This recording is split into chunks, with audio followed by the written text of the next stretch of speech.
So there is a new Cut Off Your Hands album, kind of almost semi-out already, isn't it? Because I think you sold them at the gig the other night.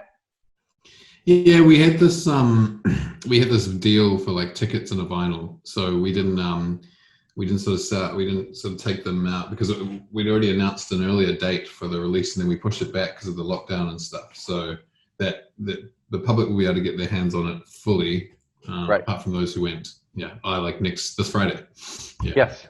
So it's an interesting career approach here. So the band's been around for like 20 some years. You finally put out your third album, and then you announce your final shows. So explain that.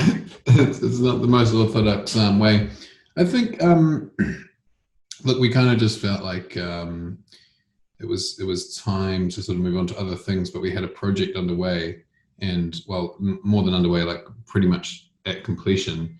And it was still something that we were passionate about to share with people, and it was kind of either, do you just put it on the internet and then say goodbye, or like we decided to do, have a few last sort of parties and do them in spaces that we think are special to us, and really it's quite a family thing. So last Friday we it was at Whammy, obviously nice and intimate venue, and Yep. It was the first night, the first weekend night since the second big lockdown, and so I think people were just really happy to kind of come along and have a dance and sing along to some of the old tunes, and so I'm really glad that we did it because it was a lot of fun, and we'll do another Auckland one on the 29th of October, which is a Thursday, and then our final one is in Wellington on the 30th, the next day. And where's the next one in Auckland again? That's back at Whammy, so we're just going. Okay. Yeah, going back there, and the Wellington's in San Francisco Bathhouse. Cool. So the album is called HLLH. What does that mean? By way of not creating a title track, it's sort of named after one of the first singles we released off the record, which is called Higher Lows and Lower Highs. But yes, there was something aesthetically pleasing about the COYH and the HLH. But also, I thought that song to me was a bit of the encompass, the concept of what we were doing, thematically, lyrically, and the way we were approaching production and music writing. But I also, there's something about when a record is called one of the names of the songs, and for bands that I'm a fan of, it's very hard for me not to sort of just put that song on the pinnacle and sort of always go to that one. So I kind of didn't want to do that, but I did want it to have a sort of a relationship to that song. So yeah, gotcha. That's pretty much it. The best of both worlds. Yeah. So the songs, there's 9 tracks on the album. Give me an idea overall what the gestation period has been, since it's been, kind of, could be anything. Oh my goodness! Like how long it's been from the start, from the commencement of this, or from when we started writing to now. Yeah. Okay. So there's the first 2 songs were Hate Somebody and On the Sea, and I wrote them. Oh, it must have been 2013 or 14. So okay. We did a little bit of recording in the lab studios. When I say the lab studios, I don't mean the nice big plush studio, but Jeremy Toy, our friend and co-producer of this records, and he also plays in the live show. His tiny little pokey room, which wasn't much bigger than this, but it was lovely to go into, and we sort of made the whole record more or less there. But we went in there about 2014, just before I moved to Australia, right? And we did the beds of about 4 tracks. So that was it's almost like a 6-year process, because we kind of had all these life things coming the way, and we were sort of joking the other day, well, not joking, but sort of amused by what had happened since we started this record, which was that there's 3 of the guys have had 2 kids, from having 0 kids to having 2 kids. Right. Another guy has been married and started a business. I've become, I've graduated with my master's and become, in an architectural profession, and I, very much involved in that world. a lot of things, a lot of health things, a lot of, you know, just life stuff, which has got in the way, and the band being less of a priority than it was, has made for that kind of delay. But what I'm really pleased that we went through with it, because I was sort of thinking about this when someone else was talking to me, another interview or something the other day. It did feel like, I mean, every artist likes the last thing that they do, I suppose, but it did feel like we were sort of that classic thing of not quite getting to where we wanted to be yet in terms of what we'd released. I felt like the first record was exactly that classic thing of a major label throwing a bunch of money at a band that has some pop skills, but wanting them to really be that thing, you know? Yep. And the second one was like a big, intense reaction to that. And going the other way. And then this one sort of seems to be like, okay, like we're comfortable, we're sitting in our own skin. I'm more confident as a lyricist, and I've got some things that I want to say, and I've got to approach them with songwriting, and it's a strong concept, and I think that it sits as a cohesive journey to listen to. So I'm stoked to be that people get it, you know, as we leave. So what have you got to say? You mentioned, so for folks who haven't heard the record yet, are there any particular tracks that stand out for you that kind of epitomize what it's all about at this point? I mean, they all kind of, there's not sort of a song that I cringe about, you know. I was listening to like Bikranga talking about her kind of her process and road testing songs, and how that's important for like what it for your mouth to and your body to feel what it feels like to say some words that you kind of are about, and then you change them. But with earlier Cutoff, you got to understand, like we were so busy on the road that we didn't have it, like we would come back and record an album and then we go, you know, back out, and it was like didn't have that chance to test it and then go back in. So often when I was like younger, it just like I was all about what it sounded like. You know, so I was like, I'm a music first bass producer, and then after that I would like come on and bring in some lyrics to it. And sometimes it would just be like slamming them on there so they fit, because I just wanted to get this record out. Right. But like this time, you know, we had the time, and so I mean, long-winded response, but there's a song. I mean, Higher Lows and Lower Highs is one of those ones, and that was written in response to a mental health diagnosis that I received about 3 years ago, and that was kind of dealing with the way I was being talked to by psychologists, and the way that it's very easy to, you know, like to deal with certain things through categorical understandings in your mind, but you know how there's a double-edged sword with that. It's on the one hand very useful, but it's also very reductive, and to start seeing the world in this kind of these very focused lenses and hierarchical kind of categories. So that's the sort of, that's what that's sort of talking about. Hate Somebody is a song about living in a particular neighborhood in Grey Lynn where there was a lot of pretty awful behavior by some of the new homeowners to a lot of the fabric of the street, and it sort of just pissed me off. Kind of gentrification in action there.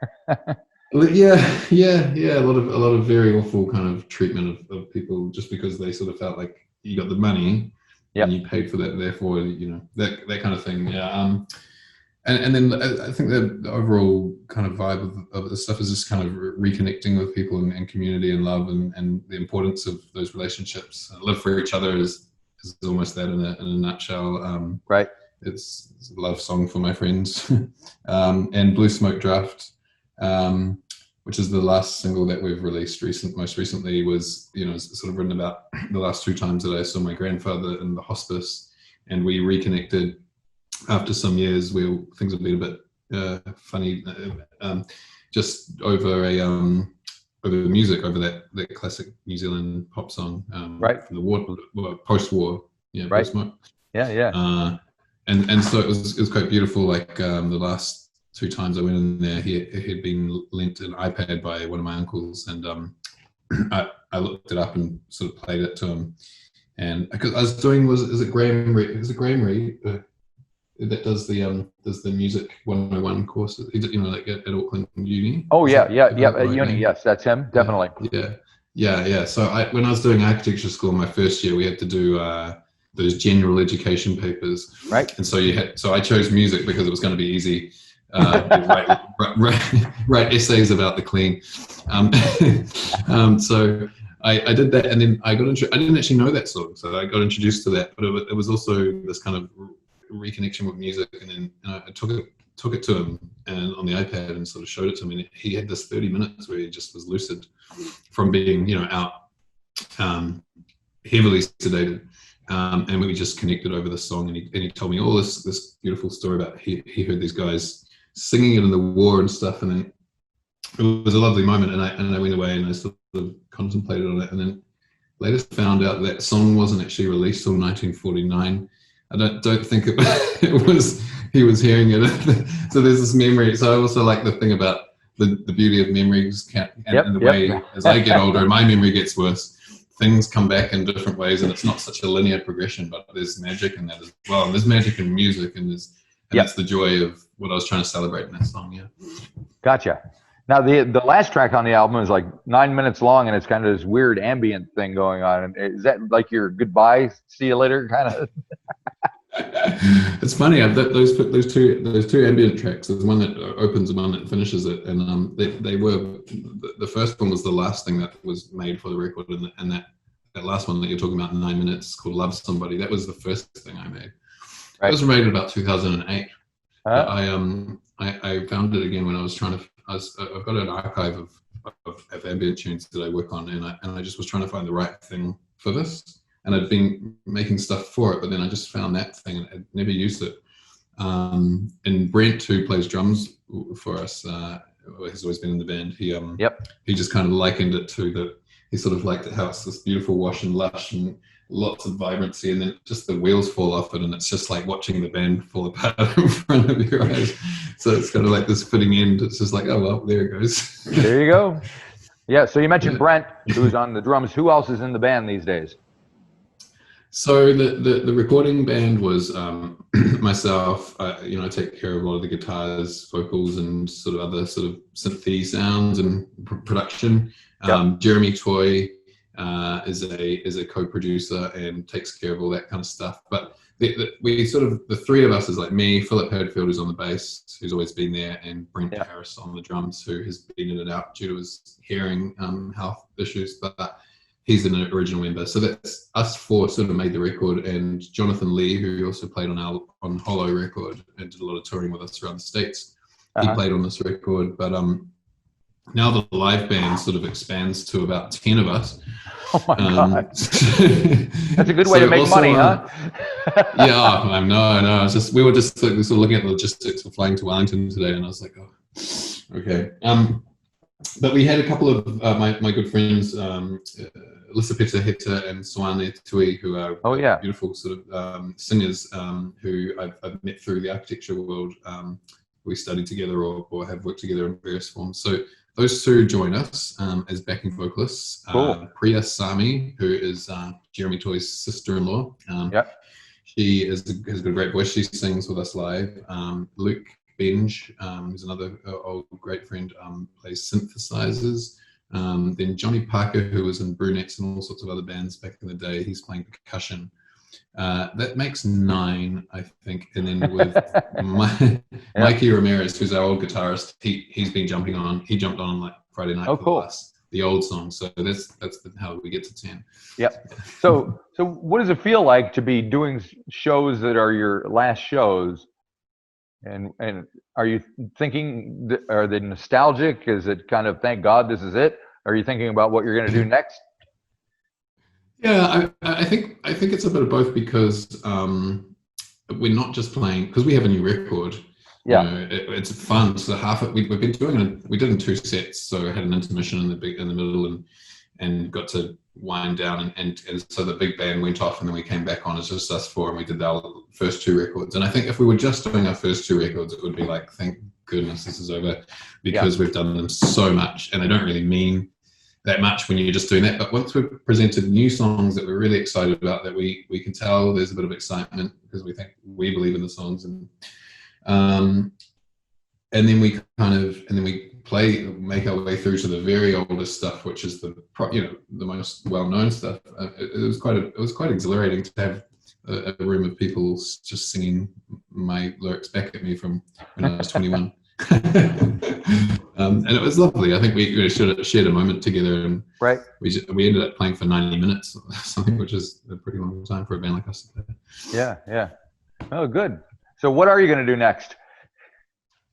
I really want to do some of my own project. I've been working on something called Nikki by Nature, and it's and I'm wanting to make that into a project which I do in earnest.